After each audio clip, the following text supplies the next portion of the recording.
सबसे पहला सूत्र है आपकी सफलता का जो मेरे जीवन में है, वो है जिज्ञासा। गुरुओं से भी अनुरोध है और जो यहां बच्चे पढ़ रहे हैं उनसे भी अनुरोध है, जिज्ञासा को आदर देना सीखिए। हमारी पूरी शिक्षा व्यवस्था में क्या कहते हैं साहब, बच्चा गए साहब, तो मैं गया था पेरेंट्स मीट में एक बार, तो मैंने वहां देखा कि साहब आपका, पहले बात चल रही थी, मैडम बता रही थी, बोले आपका बच्चा बहुत अच्छा है, चुप बैठा रहता है, कोई कभी उपद्रव नहीं, कोई सवाल नहीं पूछता। तो मैंने अपनी पत्नी से कहा कि मैं इसके माँ बाप से बात करना चाहता हूँ कि बच्चे का इलाज कराएंगे।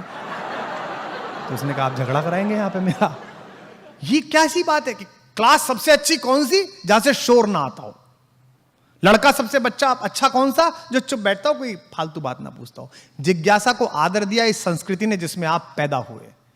आपने कहानी सुनी, हम आदम हव्वा की संतान है, पश्चिम कहता है। आदम हव्वा का क्या कसूर था जी? एक बाग था स्वर्ग का, जिसे बागे बहिष्ठ कहते थे ना, स्वर्गिक बाग। उसमें एक सेब लटका हुआ था।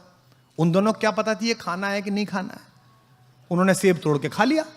सेब तोड़ के खा लिया तो खुदा ने कहा कि तुम बाहर निकल जाओ, तुम दोनों पृथ्वी पे जाओ।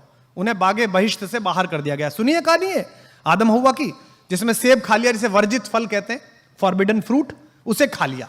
यानी कि दो लोगों को, दो हमारे माता पिताओं को, हमारे पूर्वज आदम हव्वा, उनको जिज्ञासा हुई कि ये क्या है, और उसमें उनको दंड मिल गया कि बाहर जाओ। और हमारे यहां क्या हुआ?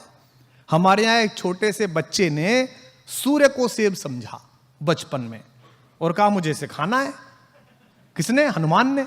तो उसे ब्रह्मा ने आशीर्वाद दिया, उसकी जिज्ञासा का परिणाम दिया, उसकी जिज्ञासा को अभिषिक्त किया। क्योंकि देखिए, हनुमान को उसी जिज्ञासा के बाद द्विज कहा गया। द्विज शब्द का मतलब क्या है? संस्कृत बहुत अच्छी भाषा है, उसमें आप पूछिएगा तो शब्द अपना अर्थ स्वयं बताता है।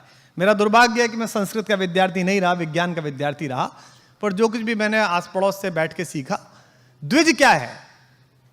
आपके दो जन्म होते हैं। एक जन्म जब आप पैदा हुए, जब आपको पता चलता है कि मैं कौन हूं।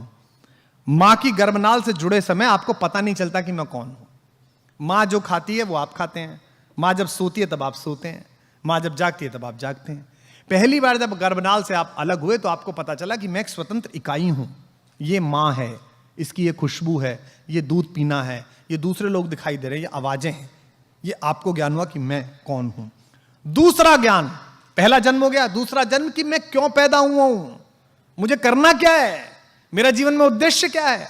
तो जितने लोग यहां बैठे रात को सोते समय आज सोचना, कल सोचना, परसों सोचना, एक हफ्ते सोचना कि मैं पैदा क्यों हूं, मैं करना क्या है, मुझे, मैं कौन हूं, मैं आया किस लिए हूं। इसलिए थोड़ी आया हूं कि सुबह खाना खाऊं, शाम को खाना खाऊं, सो जाऊं, सुबह जो है वो मोदी जी के स्वच्छता अभियान में चला जाऊं। इसके लिए थोड़ी पैदा हुआ हूं। मेरा जीवन का उद्देश्य क्या है? तो हनुमान को बताएगा कि तेरा जीवन का उद्देश्य ये है, पर तुमने ये अपराध किया है, इसका दंड ये है कि तुम इसे तभी याद कर पाओगे जब कोई याद दिलाएगा। तो एक जामवंत आए जिन्होंने कहा कि भाई तुम इस काम के लिए पैदा हुए, और वो काम हो गया। तो जिज्ञासा का आदर करना सीखिएगा, और जिज्ञासा का आदर हमारी पूरी भारतीय मनीषा में है। शिष्य ने गुरु से कहा कि आप कौन हैं? तो गुरु ने कहा कि मैं ईश्वर हूं, अहम ब्रह्मास्मि। तो उसने कहा अच्छा आप ईश्वर हैं, तो मैं कौन हूं? तो गुरु ने कहा तत्वमसि, तू भी ईश्वर है। तो शिष्य ने कहा फिर ये पूरी दुनिया कौन सी है? तो उसने कहा यह सर्वम जगदम खलु, ये पूरा संसार ही ईश्वर है, ये सभी ब्रह्म है। यानी कि जिज्ञासा प्रारंभ हुई। जिज्ञासा का इतना सम्मान भारतीय संस्कृति में है कि एक छोटा बच्चा, एक मुनि का बच्चा, बहुत पूछता था सवाल। उसके पिता ने एक यज्ञ किया। यज्ञ करने के बाद वो अपने पिता से पूछने लगा, ये गाय किसे दोगे? ब्राह्मणों को। ये अग्नि किसे दोगे? यज्ञ की अग्निहोत्र ब्राह्मणों को।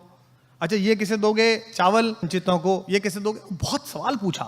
आखिर में वो नचिकेता अपने पिता से बोला मुझे किसे दोगे? तो बाप नाराज होकर बोला तुझे दूंगा यमराज को। और आपको कथा मालूम है कठोपनिषद की, नचिकेता यमराज के द्वार गए और यमराज ने उन्हें मृत्यु और जीवन का ज्ञान दिया। यानी कि जिज्ञासा में एक छोटा बच्चा भी भगवान के पास पहुंचा और भगवान ने उसकी जिज्ञासा का शमन करके वापस भेजा। यह भारत का संस्कार है। तो जितने शिक्षक यहां पर हैं मैं उनसे अनुरोध करता हूं, जितने अभिभावक यहां पर हैं, बच्चे की किसी भी प्रकार की जिज्ञासा के प्रति क्रोधित मत होइए। जिज्ञासा से ही उसका वर्तुल खुलेगा ज्ञान का। दुनिया में सेब कब से नीचे गिर रहा था किसी ने नहीं सोचा। एक आदमी ने सोचा कि नीचे क्यों गिर रहा है। उस समय तो अगर उसके माँ बाप से उसने कहा हो जी ये सेब नीचे क्यों गिरा, तो बाप ने कहा होगा लड़का पागल हो गया, बताइए भाई। अबे सेब ऊपर थोड़ी जाएगा, नीचे गिरेगा। पर क्यों गिरेगा, ये जब उसने जाना तो आपको हवाई जहाज की सुविधा प्राप्त हुई, आपको सैटेलाइट प्राप्त हुआ। जिस मध्य प्रदेश में मैं खड़ा हूं, यहां 2200 साल पहले इसी जबलपुर से थोड़ा आगे चल के सरगुजा के पर्वत पर एक कविता लिखी महाकवि कालिदास ने, मेघदूत। आप सबने पढ़ी होगी मेघ की कहानी।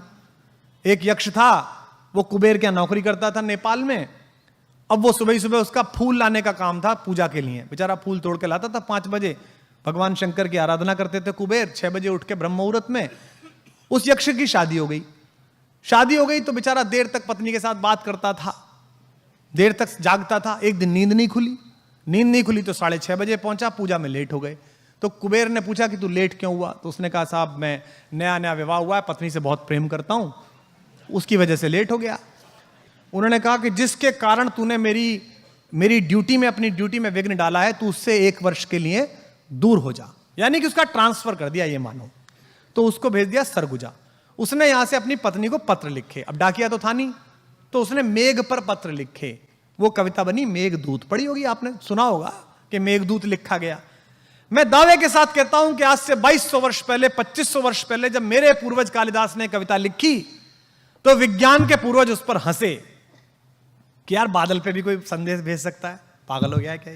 कवि है, मूर्खतापूर्ण बातें कर रहा है, बादल पे कोई कैसे लेटर लिखेगा? लेकिन अगर उस समय के भारतीय वैज्ञानिकों ने हमारे कवि को गंभीरता से लिया होता और सोचा होता कि कुछ हो सकता है, तो आज जो ये मोबाइल के ऊपर MMS उतरता है, जो वीडियो उतरता है, ये टेक्नोलॉजी सबसे पहले हम लाए होते हैं।